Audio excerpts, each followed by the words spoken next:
Dear students, introductory medicinal chemistry जो unit हमारी चल रही है उसमें आज मैं नेक्स्ट टॉपिक आपके लिए लेके आई हूँ, ड्रग एक्शन रिसेप्टर थ्योरी।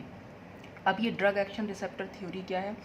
इसमें एक्चुअली हम ड्रग और रिसेप्टर के बीच में जो लिंकिंग होगी या कह लीजिए बाइंडिंग जो होगी, बस उन्हीं थ्योरीज़ के बारे में हम पढ़ेंगे। अब सबसे पहले तो हम यही देख लेते हैं कि ये रिसेप्टर का मतलब यहाँ पर क्या है।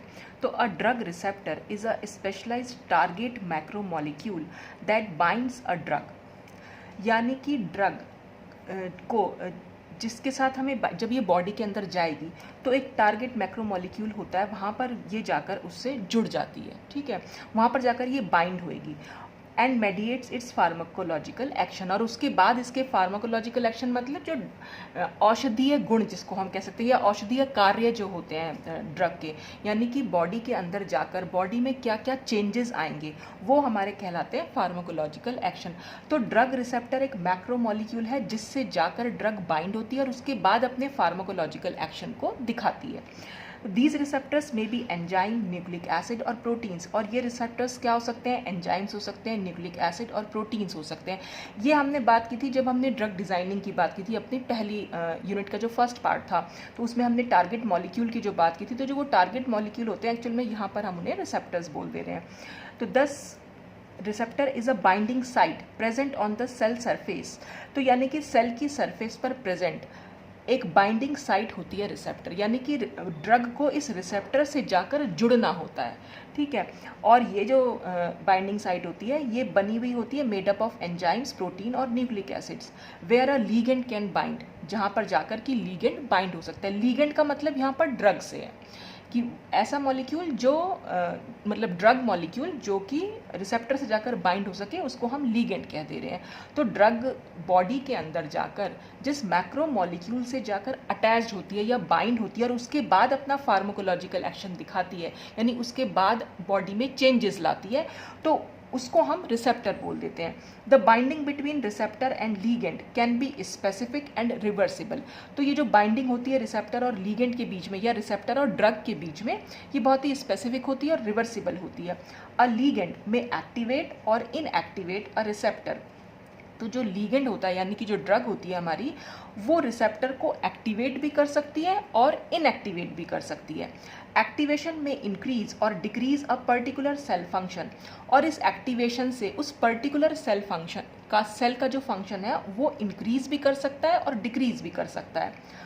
A drug that activate a receptor is known as agonist. ये शब्द आप जरूर ध्यान रखिएगा कि हो सकता है भाई इसी को आप जो ऑब्जेक्टिव टाइप क्वेश्चन है उसमें पूछ लिया जाए। तो वो ड्रग जो कि रिसेप्टर को एक्टिवेट कर दे उसको हम बोल देते हैं agonist. While a drug that does not activate the receptor, तो जो रिसेप्टर को एक्टिवेट ना कर पाए उसको हम बोल देते हैं एंट एगोनिस्ट। तो ये दो टर्म्स आप ध्यान में रखिएगा।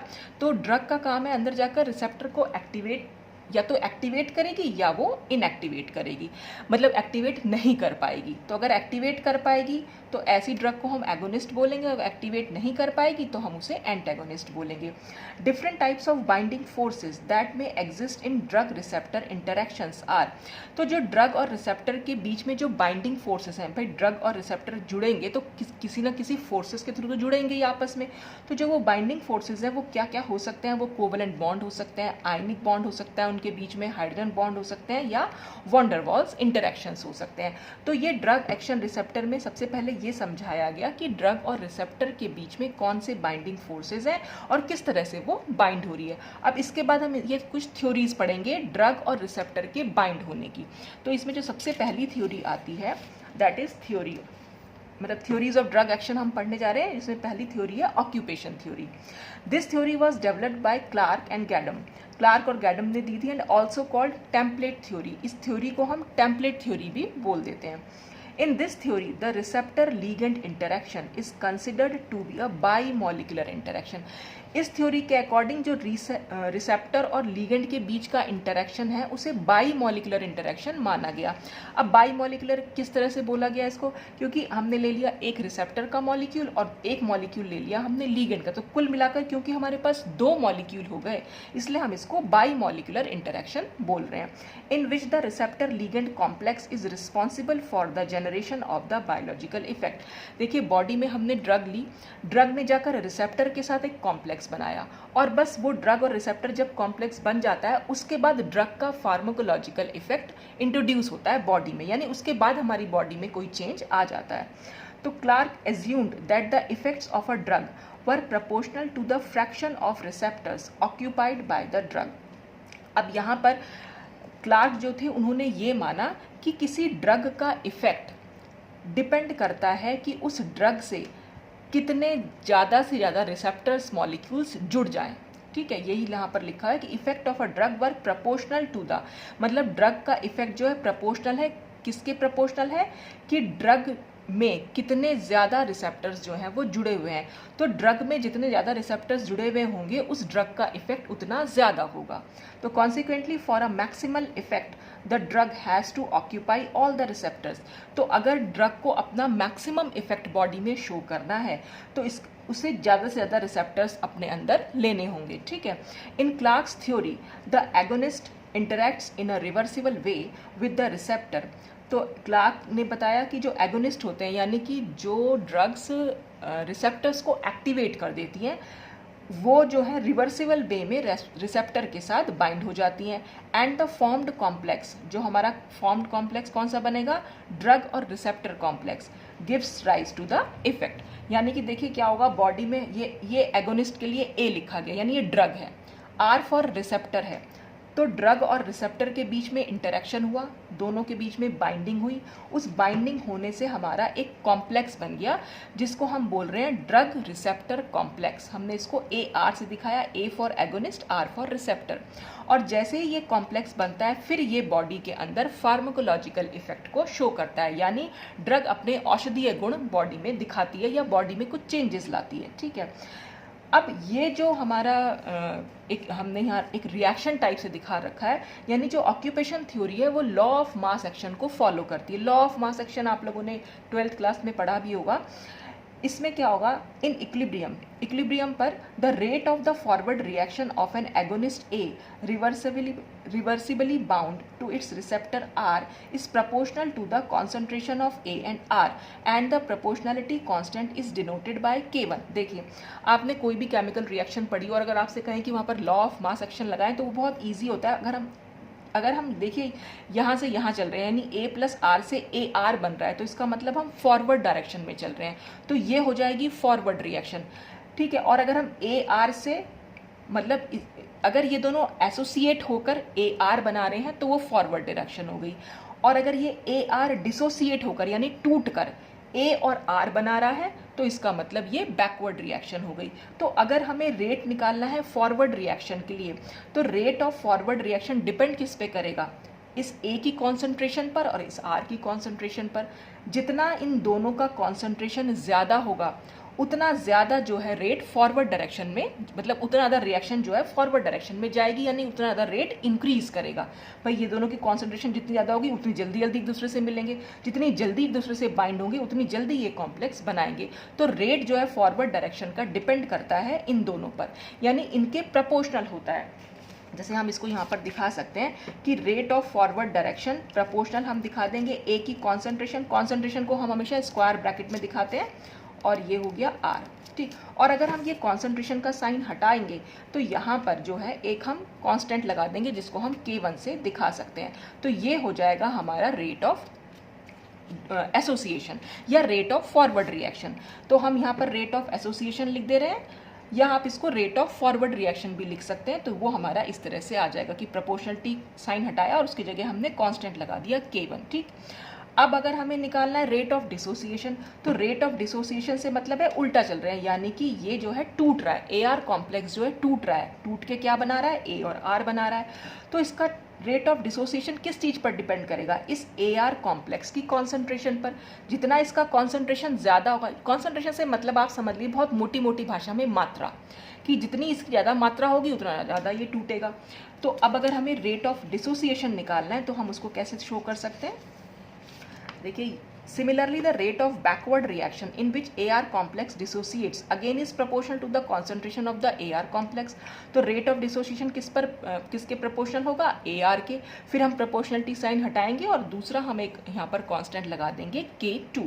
और इक्विलिब्रियम पर क्या होगा, जो ये दोनों रेट्स हैं ये दोनों एक दूसरे के इक्वल हो जाएंगे। जब ये इक्विलिब्रियम की स्टेट आएगी, इक्विलिब्रियम की स्टेट होगा, इक्विलिब्रियम आने का मतलब होता है यानी साम्य अवस्था हम जिसको बोलते हैं, उसमें rate of forward direction is equal to हो जाता है रेट ऑफ बैकवर्ड डायरेक्शन। ठीक है, रेट ऑफ फॉरवर्ड रिएक्शन और रेट ऑफ बैकवर्ड रिएक्शन दोनों रेट जो है वो इक्वल हो जाते हैं, तब हमें पता चल जाता है कि वहाँ पर इक्विलिब्रियम आ गया है। ठीक है, तो इक्विलिब्रियम पर क्या होगा, rate of forward reaction equal to the rate of at which existing A R complex dissociate, यानी कि दोनों के रेट एक दूसरे के इक्वल हो जाएंगे। तो हमने दोनों रेट्स को एक दूसरे के इक्वल लिखा। और यहाँ पर अगर हमें इक्विलिब्रियम कांस्टेंट निकालना है तो इक्विलिब्रियम कांस्टेंट को हम कैसे कैलकुलेट कर सकते हैं, K1 अपॉन K2 से। तो यहाँ पर K1 अपॉन K2 अगर हम करेंगे तो फिर हमारा ये इस तरह से हम इसको लिख सकते हैं। ये सब आपने 12th क्लास में पढ़ा होगा जब लॉ ऑफ मास एक्शन को डिराइव किया होगा। तो ऑक्यूपेशन थ्योरी मेनली जो है लॉ ऑफ मास एक्शन को फॉलो करती है। तो बस ये कहती है कि ड्रग से रिसेप्टर के मॉलिक्यूल जितने ज़्यादा अटैच्ड होंगे उसका फार्माकोलॉजिकल इफेक्ट उतना ज़्यादा होगा। तो ड्रग को अगर सबसे अपना मैक्सिमम इफेक्ट दिखाना है तो इसका मतलब उससे ज़्यादा से ज़्यादा रिसेप्टर मॉलिक्यूल अटैच्ड होने चाहिए। तो ये तो थी ऑक्यूपेशन थ्योरी। अब नंबर सेकंड आती है रेट थ्योरी। अब ये रेट थ्योरी क्या थी, rate theory was proposed by Paton and Rang, ये इन्होंने साइंटिस्ट ने दी थी। According to this theory the most important factor in determining drug action, अगर हमें ड्रग एक्शन को डिटरमाइन करना है तो उसमें जो मोस्ट इंपॉर्टेंट फैक्टर है वो रेट है। Action is the rate at which drug receptor combination takes place, किस रेट पर ड्रग और रिसेप्टर एक दूसरे से जुड़ रहे हैं, तो वो रेट यहाँ पर ज़्यादा इंपॉर्टेंट है। ठीक है, तो जितना ज़्यादा रेट होगा, जितने तेज़ी से ड्रग और रिसेप्टर एक दूसरे से मिलेंगे उन ड्रग का फार्माकोलॉजिकल एक्शन उतना ज़्यादा होगा।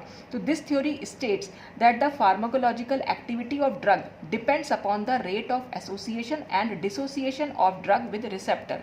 तो अभी हमने जो रेट की बात की थी, एसोसिएशन और डिसोसिएशन, ये फार्माकोलॉजिकल एक्टिविटी ड्रग की दोनों ही रेट्स पर डिपेंड करती है।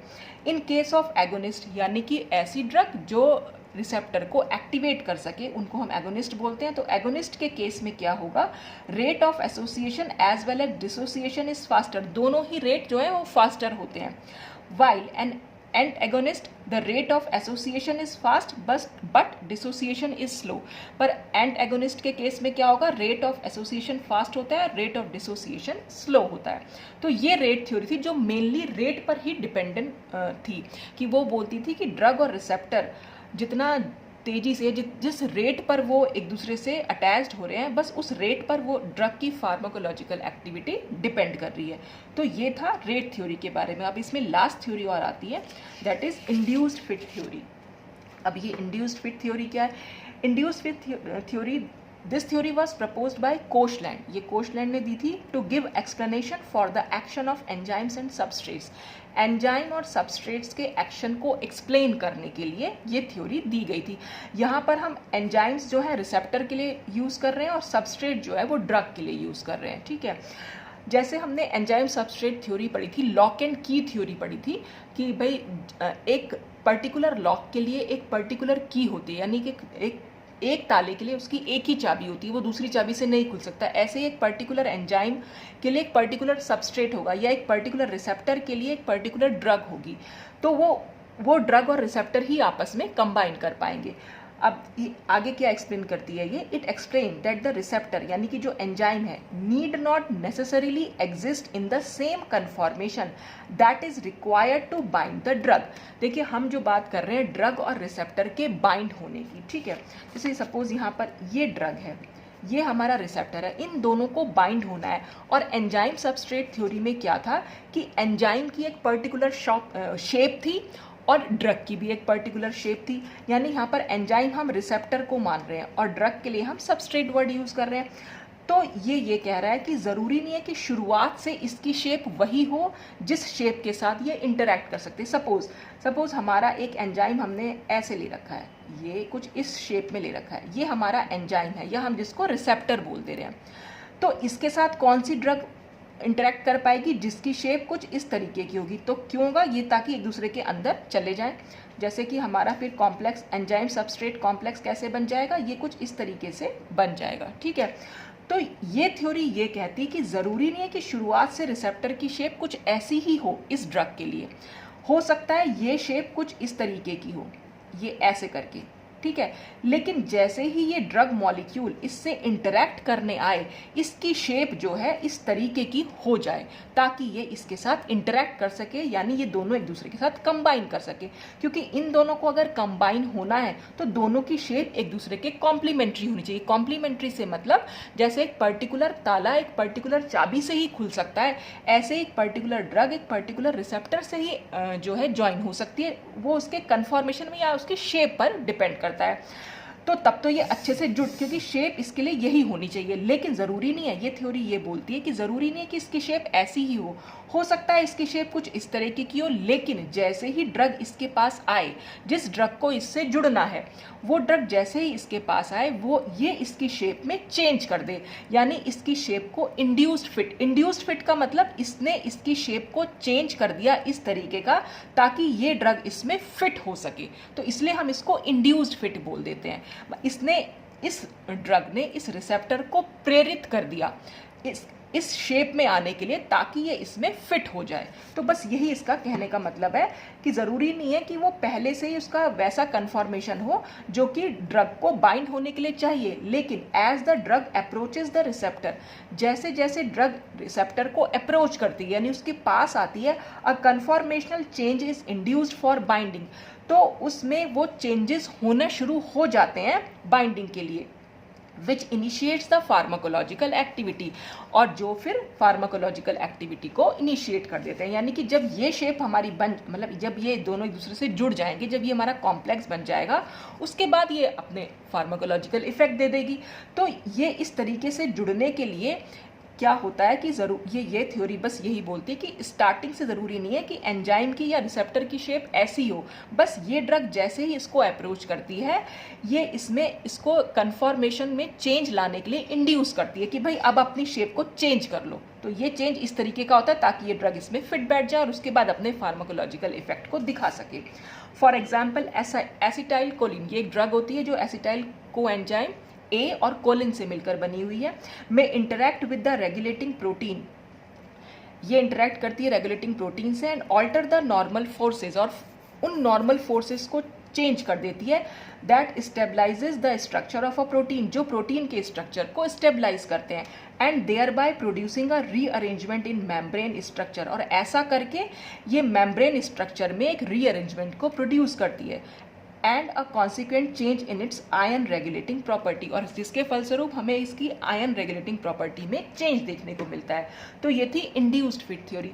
तो ये कुछ थ्योरी थी जो ड्रग एक्शन रिसेप्टर थ्योरी के बारे में बताती है कि ड्रग जो है रिसेप्टर से जाकर मिलती है, दोनों के बीच में इंटरेक्शन होता है, एक ड्रग रिसेप्टर कॉम्प्लेक्स बनता है, और उसके बाद दवाई जो है अपने औषधीय गुण दिखाना शुरू करती है, जिसको कि हम फार्माकोलॉजिकल एक्टिविटी बोल दे रहे हैं। तो ये 3 theory drug action receptor theory के अंतर्गत आती हैं। तो आज के लिए बस इतना ही। Thanks for watching.